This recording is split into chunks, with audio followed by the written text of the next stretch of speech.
ಕಾರಣ ಏನು ಅಂತ ಅಂದರೆ ನಮ್ಮ ರಾಜ್ಯಕ್ಕೆ ಬರಬೇಕಾದಂಥ ಅನುದಾನ ಬಹಳ ಮುಖ್ಯ. ನಾವು ಕಟ್ತಾ ಇರ್ತಕ್ಕಂಥ ತೆರಿಗೆ ವಿವಿಧ ರೂಪಗಳು, ಡೈರೆಕ್ಟ್ ಟ್ಯಾಕ್ಸ್ ಇರ್ಬೋದು, ಇಂಡೈರೆಕ್ಟ್ ಟ್ಯಾಕ್ಸಸ್ ಇರ್ಬೋದು, ಇವೆಲ್ಲವೂ ಕೂಡ ಬೇರೆ ಬೇರೆ ರೀತಿಯಲ್ಲಿ ನಮಗೇನು ಕೇಂದ್ರಕ್ಕೆ ಸಲ್ಲಿಕೆ ಆಗ್ತಾ ಇದೆ ಅದರ ಪಾಲಿನ ಶೇಕಡಾವಾರು ಏನು ಬರ್ತಾ ಇದೆ ಅದು ಕಡಿಮೆ ಆಗ್ತಾ ಇರೋದು.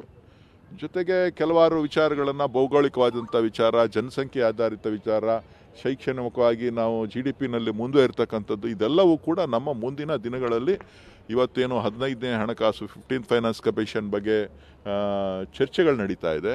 ನಾಳೆ 16th ಫೈನಾನ್ಸ್ ಕಮಿಷನ್ ಬಂದಾಗಲೂ ಕೂಡ ಇದು ಮುಂದಕ್ಕೆ ನಮಗೆ ಸಂಕಷ್ಟದ ಪರಿಸ್ಥಿತಿಯನ್ನು, ನಮ್ಮ ರಾಜ್ಯದ ಆರ್ಥಿಕ ಪರಿಸ್ಥಿತಿ ಬೇರೆ ರಾಜ್ಯಗಳಿಗೆ ವರದಾನ ಆಗಬಾರ್ದು. ನಾವು ಎಚ್ಚೆತ್ಕೊಳ್ಳಿಲ್ಲ ಅಂತಂದರೆ ಯಾರು ಮುಂದುವರೆದಂಥ ರಾಷ್ಟ್ರಗಳು ಇದೆ, ಮುಂದುವರೆದಂಥ ರಾಜ್ಯಗಳಿದೆ, ಆ ರಾಜ್ಯಗಳಿಗೆ ಅನ್ಯಾಯ ಆಗೋದನ್ನು ಯಾರ ಹತ್ರ ಹೇಳಬೇಕು ಅಂತಕ್ಕಂಥದ್ದು ನನ್ನ ಪ್ರಶ್ನೆ. ಸೊ ಹಾಗಾಗಿ ಇವತ್ತು ಮುಂದೆ 16th ಫೈನಾನ್ಸ್ ಕಮಿಷನ್ ಬರೋವಂಥದ್ದು ಇರ್ಬೋದು, ಮತ್ತು ಡಿಲಿಮಿಟೇಷನ್ ಆದಂಥ ಸಂದರ್ಭ ಇರ್ಬೋದು, ಇವೆಲ್ಲವೂ ಕೂಡ ರಾಜ್ಯಕ್ಕೆ, ದಕ್ಷಿಣ ಭಾರತದ ಜನರಿಗೆ ಎಷ್ಟು ಮುಳು ಆಗ್ತದೆ ಅನ್ನೋದು ಇವತ್ತಿನ ಚರ್ಚೆಯ ವಿಚಾರ.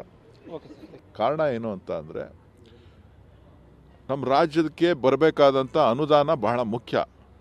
ನಾವು ಕಟ್ತಾ ಇರ್ತಕ್ಕಂಥ ತೆರಿಗೆ ವಿವಿಧ ರೂಪಗಳು, ಡೈರೆಕ್ಟ್ ಟ್ಯಾಕ್ಸ್ ಇರ್ಬೋದು, ಇಂಡೈರೆಕ್ಟ್ ಟ್ಯಾಕ್ಸಸ್ ಇರ್ಬೋದು, ಇವೆಲ್ಲವೂ ಕೂಡ ಬೇರೆ ಬೇರೆ ರೀತಿಯಲ್ಲಿ ನಮಗೇನು ಕೇಂದ್ರಕ್ಕೆ ಸಲ್ಲಿಕೆ ಆಗ್ತಾ ಇದೆ ಅದರ ಪಾಲಿನ ಶೇಕಡಾವಾರು ಏನು ಬರ್ತಾ ಇದೆ ಅದು ಕಡಿಮೆ ಆಗ್ತಾ ಇರೋದು. ಜೊತೆಗೆ ಕೆಲವಾರು ವಿಚಾರಗಳನ್ನು, ಭೌಗೋಳಿಕವಾದಂಥ ವಿಚಾರ, ಜನಸಂಖ್ಯೆ ಆಧಾರಿತ ವಿಚಾರ, ಶೈಕ್ಷಣಿಕವಾಗಿ ನಾವು GDPನಲ್ಲಿ ಮುಂದೆ ಇರ್ತಕ್ಕಂಥದ್ದು, ಇದೆಲ್ಲವೂ ಕೂಡ ನಮ್ಮ ಮುಂದಿನ ದಿನಗಳಲ್ಲಿ ಇವತ್ತೇನು 15ನೇ ಹಣಕಾಸು 15th ಫೈನಾನ್ಸ್ ಕಮಿಷನ್ ಬಗ್ಗೆ ಚರ್ಚೆಗಳು ನಡೀತಾ ಇದೆ.